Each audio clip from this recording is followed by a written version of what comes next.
What's up, everyone? Welcome to OG, welcome to my personal garage, and welcome to the absurdity of me and my frickin' brain.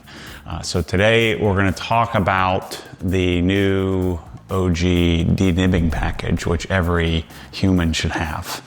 Well, at least every obsessed human. Those little thingies on your tires that drive me insane, that my life doesn't feel complete unless every single car I own has the front and rear nibs removed, shaved, flush, looking great. So let's get into that process here today.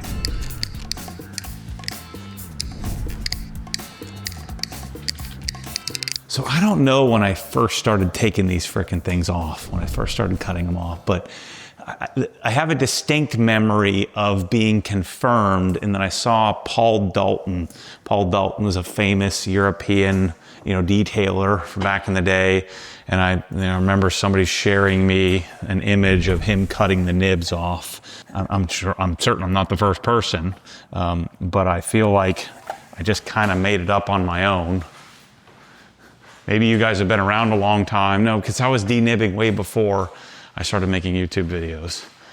But I'm pretty sure, correct me if I'm wrong, let us know, confirm this in the comments for me, these nibs are there from the separation from the mold, or they're there to, or are they there to help to take the rubber out of the mold, to keep an air barrier between the mold and the actual tire to be able to remove it? So help me out in the comments. Tell me, why are these there? Clearly there's no performance benefit to removing them.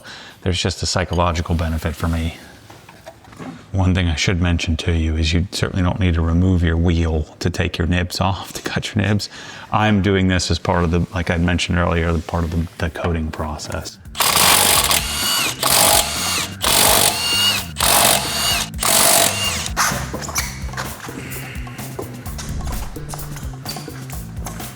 So there is zero scientific basis behind this, but this is what I prefer to do because it makes me feel cleaner and better. I like to clean the tire before I take my nibs off. And you see all these little guys sitting here on these Pirellis. There aren't a whole heck of a lot of nibs, but just enough to need a process.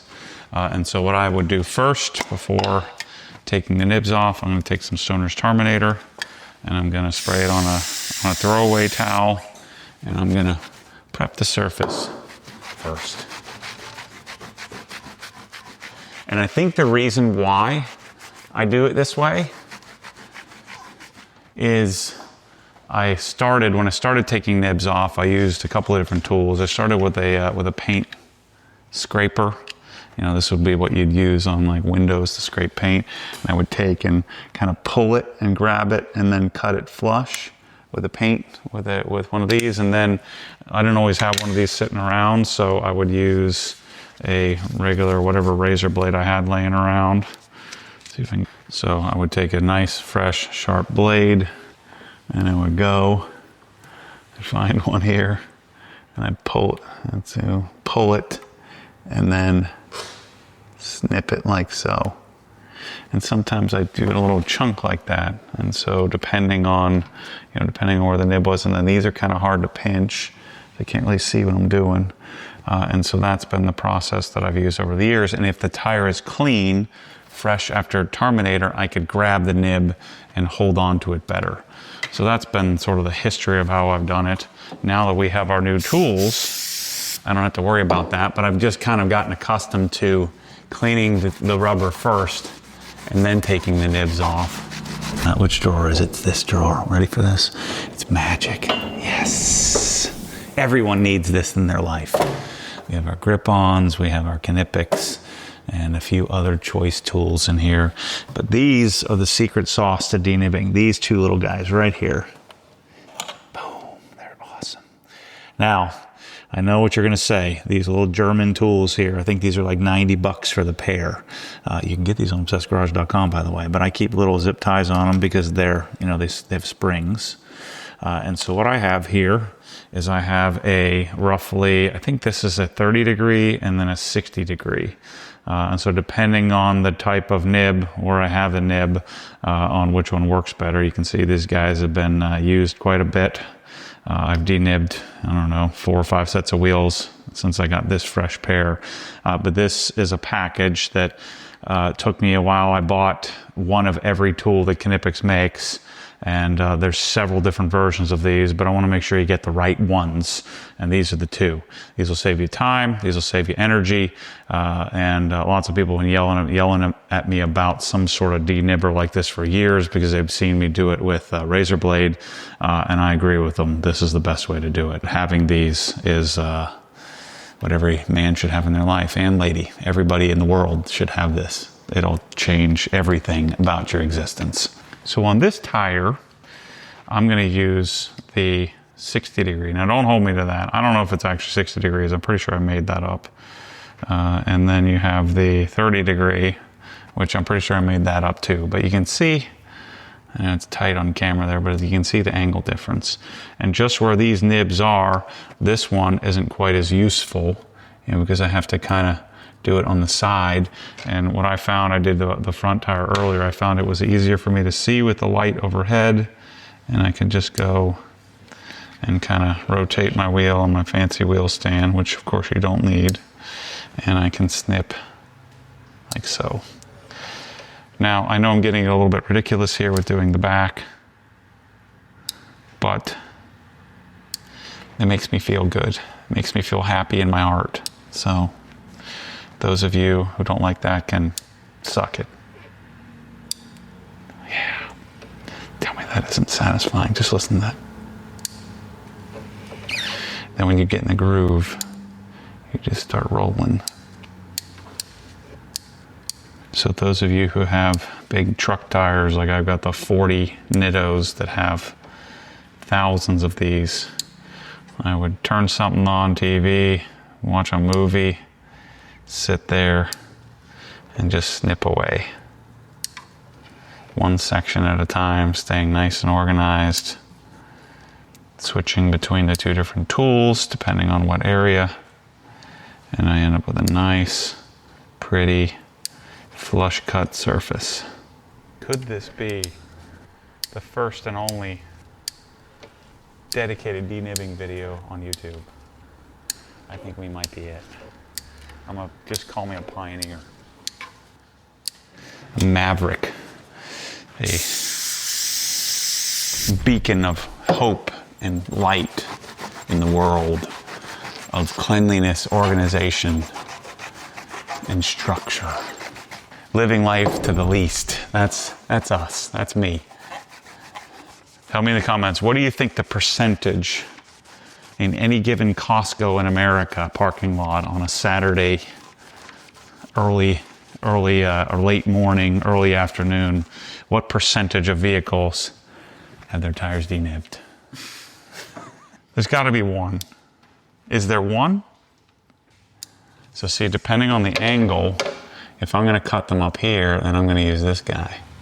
These don't have quite the same satisfying snip.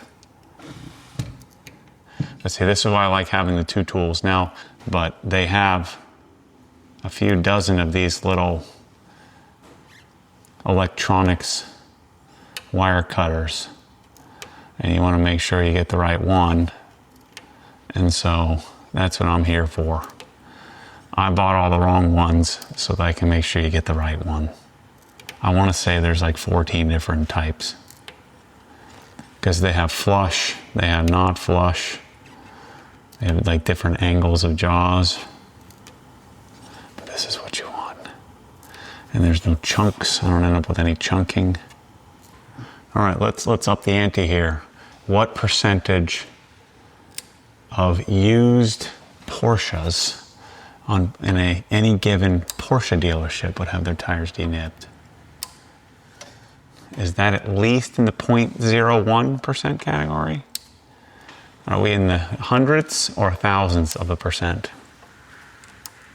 How much influence have I had on the Porsche world? I think that's it. I think mission accomplished. That's life in the fast lane, folks. You could also trim your nose hairs. Yeah, this is good. So these are my favorite tires. These are Mike's Pilot Sport Cup 2s. They have the felt Remember the little felt technology there. But these have quite a bit of random nibs that need to be removed, especially these ones that are here inside the lip. The best time to do your tires would be to do it here when we're not, not mounted. So if I have the choice, I like to de-nib and clean up my tires before. I have where you're here at HQ, I have my own mounting and balancing machine here. So I have the Road Force balancer and the Auto 42S, which is the touchless mounter. It's a really cool setup. And so what I would do often here is I would use these to flush cut. Notice on these wheels where I'm at here, the 30-degree ones actually are preferential. And I want to be really clean here on my Cup 2s because they're very smooth. It's a really smooth finish, and so I can get a nice flush cut by removing the nibs with the super precise cutters. I don't know how long these last, but I've probably cut, I don't know, 20,000 nibs it seems with these set of tools. These guys here in the middle, they'll be right at the edge. Actually, it'd be these that would be right at the edge of the wheel. So I probably don't even need to cut these, but it can't hurt. So it's always great having the right tool for the job. That's why I think the two of them at their respective angles work best. These will work here, but I like the cut these do on this. Tell me this isn't fun. I think it's fun. I think it's one of those things that you can't unsee it. Like once you see it, it's First time I showed Adam LZ swirls in the paint, it ruined his life. He had no idea. Once you see them, they can't be unseen. So I would go around and do each one of these, each side. Now, I'm not going to push my luck here with you. Maybe you could skip the back of the tire. I wouldn't, but you could, until you kind of muster up the courage to spend the time making your life better.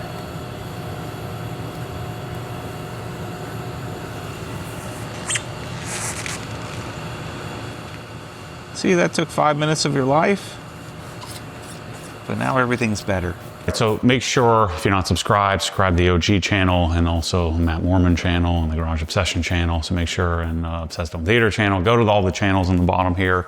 Make sure you subscribe to those. This de-nibbing happens when I get a new car and I coat the wheels. So I prep and coat the wheels. And so this is normally in that process. So make sure to go check out that video where we put armor wheel coating on and show you how to take care of these. I'm kind of interested to whatever aerodynamic these, because I think these wheels actually don't look too bad. If I get the car lowered, I am going to do some signature wheels on this, some aftermarket wheels with the carbon ceramics, but for now, I'm going to get the factory wheels all dialed in, so go check that out. See these little bros? Can you get in here tight, Mike? They're really tiny.